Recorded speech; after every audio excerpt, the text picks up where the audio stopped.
A golfer and his buddies were playing a big round of golf for $200. At the 18th green, the golfer had a 10-foot putt to win the round, and the $200. As he was lining up his putt, a funeral procession started to pass by. The golfer set down his putter, took his hat off, placed it over his chest, and waited for the funeral procession to pass. After it passed, he picked up his putter and returned to lining up his putt, and completed it, thus winning the game and the money. Afterwards, one of his buddies said, "That was the most touching thing I have ever seen. I can't believe you stopped playing, possibly losing your concentration, to pay your respects." "Well," said the golfer, "we were married for 25 years. The other day, Grandpa heard his 18-year-old grandson complimenting his girlfriend on how good she gives head. Just after the call, Grandpa queried his grandson, "Son, what's meant by giving head?" His son replied coyly, "Oh, it is just a jargon for giving suggestions." A fortnight came, the family was dinning when Mom initiated a conversation between Grandpa. "Mom, Dad, since we're few days away from your birthday, tell us what you want for birthday." Grandpa, I don't know, but I think my grandson here can give me some head." A little boy approaches his father and asks, "Daddy, how was I born?" The father chuckles and replies, "Well, son, it's a bit of a modern tale. Your mom and I met through an online forum. We exchanged messages and, eventually, we decided to meet up in person at a cozy coffee shop. We hit it off immediately. After a few dates and many more conversations, we realized we wanted to spend our lives together. It was like finding the perfect code for a complex program. One day, we got the exciting news that our lives were about to become even more wonderful. It was like receiving an unexpected upgrade. And just like that, 9 months later, we were blessed with you, our greatest joy. So you could say that instead of a pop-up, we got the most incredible download of all." On the first night of their honeymoon, the husband was nervously contemplating how to break the news to his bride about his stinky feet and smelly socks. At the same time, the wife was secretly worrying about how to confess her own secret, her terrible morning breath, which she had managed to hide until now. After some inner turmoil, the husband finally mustered up the courage and said, "I have a confession to make." The wife, relieved to hear those words, leaned in closer, looked into his eyes, and said, "Darling, so do I." Taken aback, the husband recoiled slightly and blurted out, "Don't tell me, you've eaten my socks." My wife and I stopped by the optician's to pick up my new glasses. Once the optician finished minor adjustments, my wife looked up at me and said, "Wow, you look amazing, like Clark Kent." It made me smile. We had other errands to run, and the compliments just kept coming. "You look like a movie star, so Man, I felt great. In fact, this kept up for the rest of the day. I was on cloud 9. That evening, as we were getting into bed, I took off my new glasses and set them on my nightstand. My wife glanced over at me and said, "Oh, it's you." A man tells one other, "Remember? When money will appear for you, women will appear. When women will appear, money will disappear. When money will disappear women for you. When women will disappear, money will appear for you. My dear, if from this circle to blot out women, you will be fairy tale, a rich man." One man asked Russian man, "Plus, tell me, how you earned the first million?" When he, "Oh, it was uneasily. I went to far north and an airplane loaded full of snow and sold in one African country." The first man, "What's the snow?" Russian answered, "Not an airplane, Anton." Wait, want to make a difference? For every 1,000 subscribers and likes, I'll donate $100 to a senior in need. Help me help the elderly. Subscribe now! A man stumbles into a bar, clearly already drunk, and asks for a drink. The bartender shakes his head and says, "Sorry, but you've clearly had too much already." Irritated, the man huffs out the front door and re-enters through the side. "How about now? Can I get a drink?" The bartender repeats, "Sorry, you can't have a drink here." Determined, the man staggers out once more, only to come back in through the back door. "Please, can I have a drink?" The bartender, now frustrated, yells, "I told you, no drinks." The man squints at the bartender and says, "Man, how many bars do you work at?"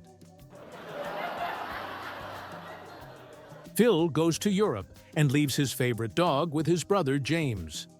While in Europe, Phil calls James to check on his dog and asks, "So, James, how's my favorite dog doing?"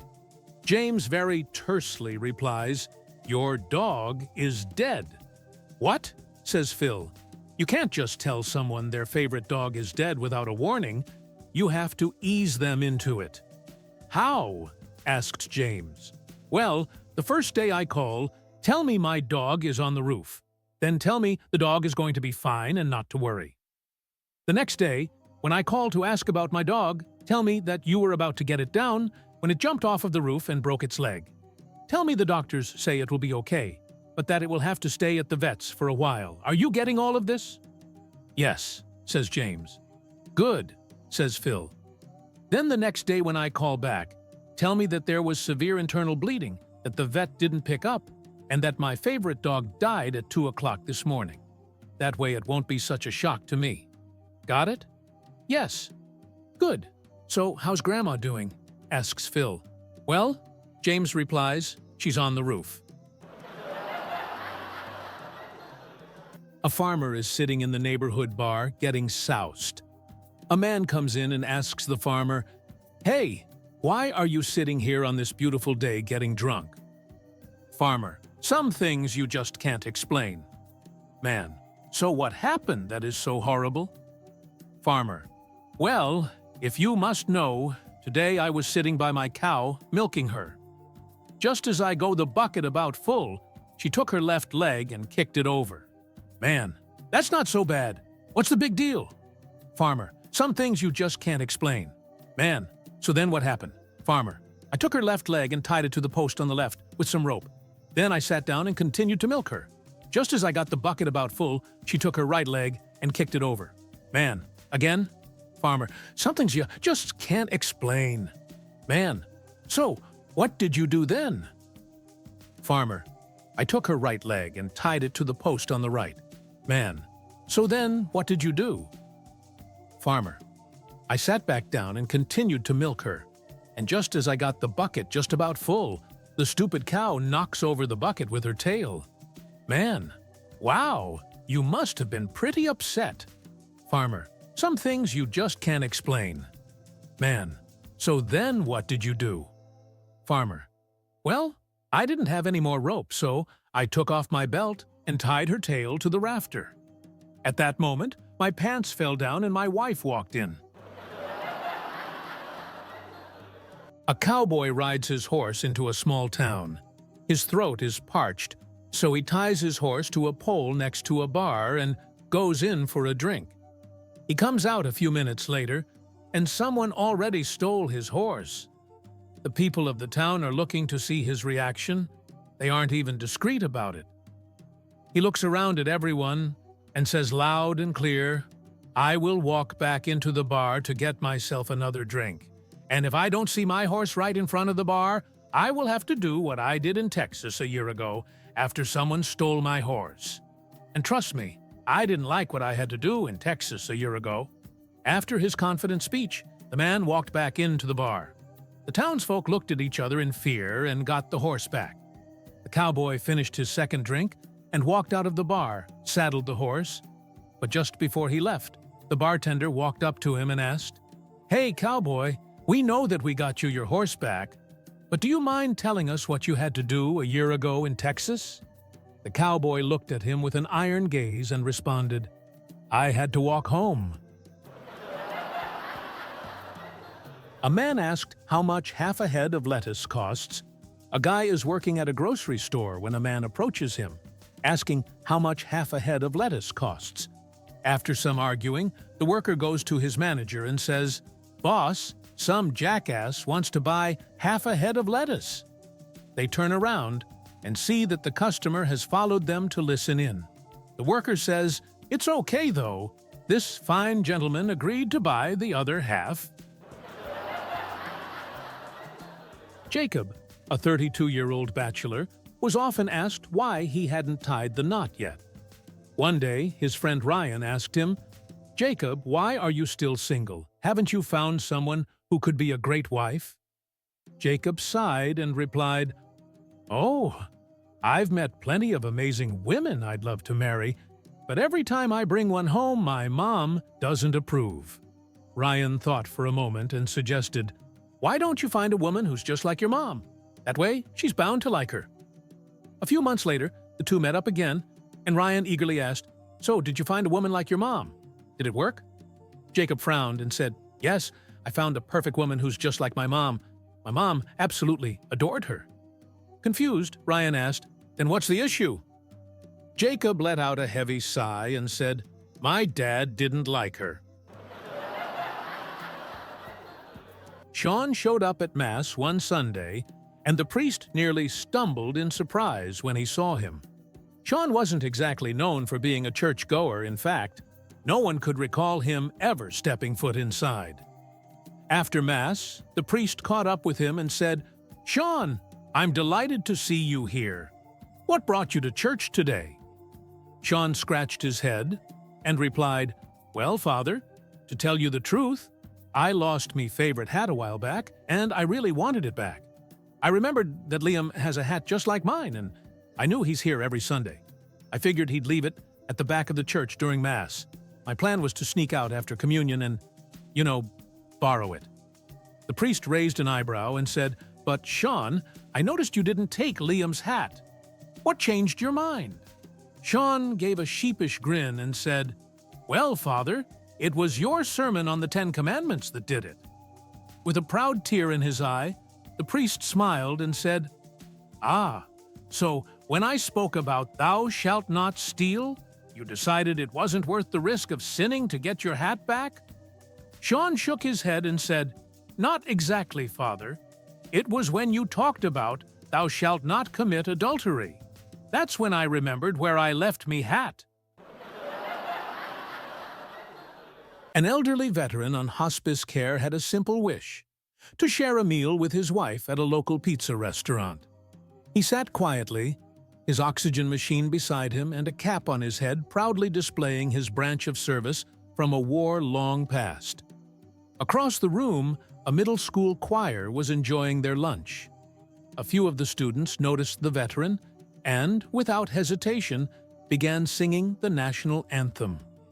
One by one, the entire choir stood, turned to face him, and joined in. The old warrior, frail but filled with pride, struggled to his feet. With tears streaming down his face, he removed his cap, placed it over his heart, and listened as the young voices filled the room. In that moment, his humble expression spoke volumes: honor, gratitude, and the weight of years of sacrifice. It was a powerful scene, a true hero standing before a new generation who, through their simple yet profound gesture, showed respect and unity. This act of kindness and patriotism reminds us that even in an often chaotic world, there is still so much good to be found around us. An Arizona Highway Patrol officer pulls over a Harley rider for speeding and asks for his name. "Fred," the old biker replies. "Fred what?" the officer inquires. "Just Fred," the man responds. In a good mood and thinking about letting the biker off with a warning, the officer presses, "Come on, what's your last name?" The old man sighs and says, "I used to have a last name, but I lost it." The officer, now curious and a bit amused, decides to play along. "Okay, Fred, how did you lose your last name?" The biker leans back and begins his tale. "Well, it's a long story. I was born Fred Johnson, worked hard in school, got good grades, and decided to become a doctor. After years of study, I earned my degree and became Fred Johnson, Maryland. But after a while, being a doctor got dull, so I went back to school and became a dentist. Now I was Fred Johnson, Maryland, DDS. Things were fine until I started fooling around with my assistant, and she gave me VD. So then I was Fred Johnson, Maryland, DDS, with VD. The ADA found out about the VD and took away my DDS, so I was just Fred Johnson, Maryland, with VD. Then the AMA heard about it, and they took away my MD, so I was just Fred Johnson with VD. Finally, the VD took away my Johnson, and that's how I became just Fred. The officer walked away, laughing so hard he had tears in his eyes. 3 elderly women were discussing their various age-related woes. 60 is the worst age, said Ruth, who was 60. You always feel like you need to pee, but most of the time, nothing happens. That's nothing, replied Maxine, who was 70. When you're 70, you can't have a bowel movement no matter what you do. You take laxatives, eat bran, sit on the toilet all day, and still, nothing happens. Actually, said Gilda, who was 80, 80 is the worst age of all. Do you have trouble peeing too? Ruth asked. No, I pee every morning at 6 a.m., Gilda said. I pee like a racehorse, no problem at all. Do you have trouble with bowel movements? Maxine asked. Nope, I have one every morning at 6:30 a.m., Gilda responded. Confused, Ruth asked, so what's so tough about being 80? I don't wake up until 7, Gilda said with a grin. Quick reminder, every 1,000 subscribers and likes equals $100 to help a senior in need. Hit that subscribe button now and be a part of this. Enendo.